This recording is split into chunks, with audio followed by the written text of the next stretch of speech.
Hey everyone, it's Alex from Alex and Erika's channel, and today we're talking about visiting La Paz, Mexico by cruise ship. We absolutely love cruising. We cruise fairly often, and we've done the Mexican Riviera itinerary a bunch of times, and I really enjoy helping first-time cruisers get the most out of their vacation dollars because travel isn't cheap these days. So in this video, I'm going to share our favorite La Paz routine, plus a few easy options if you're cruising and just want a relaxing beach day. I'll also share a couple of our preferred local contacts we've used that make our day smooth and stress-free. Also be sure to subscribe and share this video with your cruise Facebook group or anybody else you'll be traveling with. We have videos for most of the most popular Mexican Riviera ports, so be sure to check those out.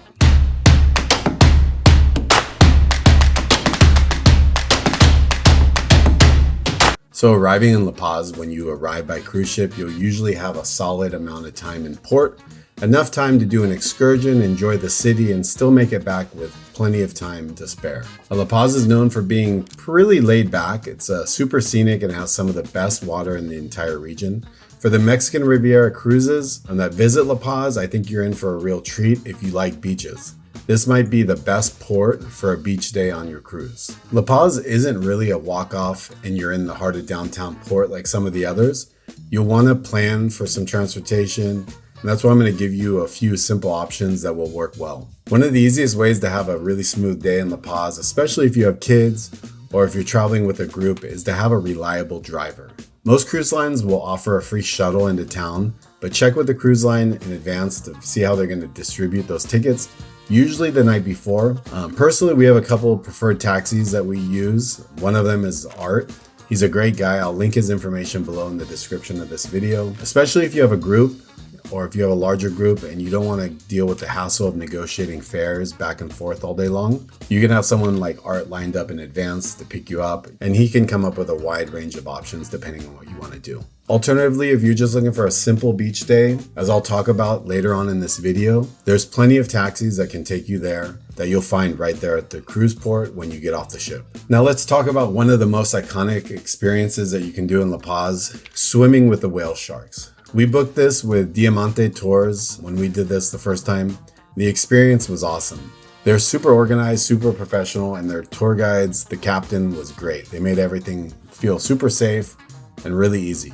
Especially, when you're out in the water swimming with whale sharks. These things are huge. They're calm, and seeing them up close in the wild was pretty unreal. Also, whale shark season is typically from October through April, and on cruise days it can get pretty busy. So be sure to look into this if you're thinking about doing it and plan it in advance. Check your cruise ship excursion options because some of the cruise ships will offer them as an excursion, but if you want to book it directly on your own, you can look at a company like Diamante. Another absolutely top tier day in La Paz is taking a boat out to Balandra Beach and the Isla Espíritu Santo. We used the local boat captain for this, and it was a great experience. I'll also put his contact information in the description of this video. Art also knows several of these captains. Balandra Beach is famous for the shallow turquoise water and white sand. It's probably one of your best options in the Mexican Riviera ports if you want a beautiful beach day. I would suggest that you head out to the island first. We went to Coral Bay Beach. There are a few different beach options. All of them are pretty amazing.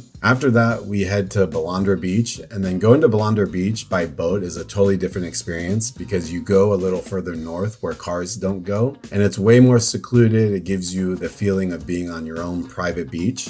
Alternatively, you can take a taxi from the cruise port to Balandra Beach, which is only about a 15-minute drive. This is a super easy option, perhaps a little more practical, but the vibe can be totally different when you go there by boat versus taking a taxi. If you're traveling with family and friends and want to do something private and memorable, the boat option is really something to consider. Now, if you're cruising and you want the most relaxing, easy day, and honestly, one of the most ideal options for a lot of cruises is probably Tecolote Beach. It's a short drive from the cruise ship terminal, and once you arrive, everything is right there. You'll have multiple beach bars, restaurants, food and drinks. You have beach chairs, bathrooms, and you've got plenty of activities like banana boats or renting a wave runner, jet ski. And the water at Tecolote Beach, it's beautiful. It's calm, it's clear, and it's a perfect place to just hang out and relax for the day. If you're with a group or you have kids or you just want a stress-free day, Tecolote Beach is definitely an easy option. Check out the reviews in advance because cell phone service there doesn't really exist, at least it didn't when we existed.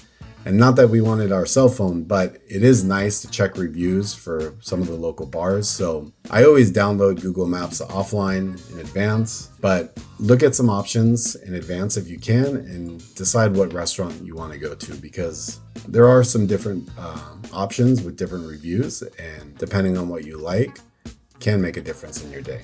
So here's a simple routine that works really well for cruise days in La Paz. Option 1, you get out early, you do the whale shark tour with Diamante Tours, then you come back, you keep the rest of the day open. You could do something like hit Tecolote Beach for a couple hours in the afternoon. Option 2 would be to do a morning city tour with someone like Art, hit the highlights, go to the La Paz sign, the Malecon, check out some of the best viewpoints, then spend your afternoon relaxing at a beach like Tecolote Beach. Option 3 would be to skip the city tour altogether and go straight into the private boat day to Balandra and Espíritu Santo Island. That's a really, really cool experience and something that's going to be very memorable. And the great thing about La Paz is it's super laid back, and depending on your budget and what you want to do, you can navigate around the town really easily with Uber or taxis. It's really, really reasonable. And then if you have a group and you can justify it, rent a van with someone like Art, and then you can come and go as you choose and kind of cater your day as you see fit. Now, there's a few extra things to think about that can really change what you choose to do. First, if you're traveling with kids or people who don't want a long day on a boat, Tecolote Beach is probably the best option, and it still gives you that gorgeous water experience. But second, if you want to see the city but don't want to do anything intense, a short city tour and then a relaxing beach day in the afternoon is really a really solid plan, and that's what you're probably going to find a lot of the cruise ship passengers doing. As far as safety goes, La Paz is generally considered very safe. It's super laid back, especially in the tourist areas. You shouldn't have any problems. Just use normal common sense, stay in the well-traveled areas, keep an eye on your belongings, and don't do anything you wouldn't do back at home, and you'll be just fine. A few extra tips though: if you're doing a boat day, bring sunscreen, a hat, a rash guard. The sun in La Paz can be really intense. Bring some extra cash for tips, small purchases. Cards are also widely used, but depending on where you go. And then if you need an ATM, I've said this many times, but remember to use a brick and mortar ATM. Don't use a random freestanding ATM. I can't stress that enough. Remember to stay on ship time versus local time.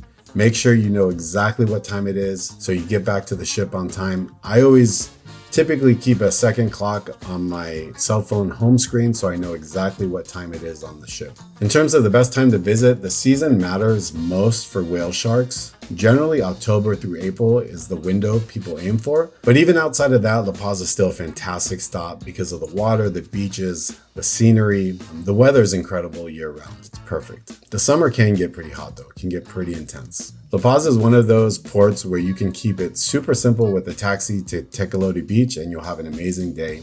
Or you can go all in with a whale sharks tour or do a boat tour out to Balandra Beach or go to the island. Either way, you're going to have an amazing day. If you found this video helpful, give it a thumbs up, subscribe for more cruise videos, and share it with your travel group or anyone you're traveling with. And I'll include the contact information I mentioned: Diamante Tours, Art for transportation, the boat captain we used for the visit out to Balandra Beach and the island, all down in the description below. I'll put that in the first pinned comment or the description of the video. Thanks again for watching. Happy cruising, and we'll see you next time.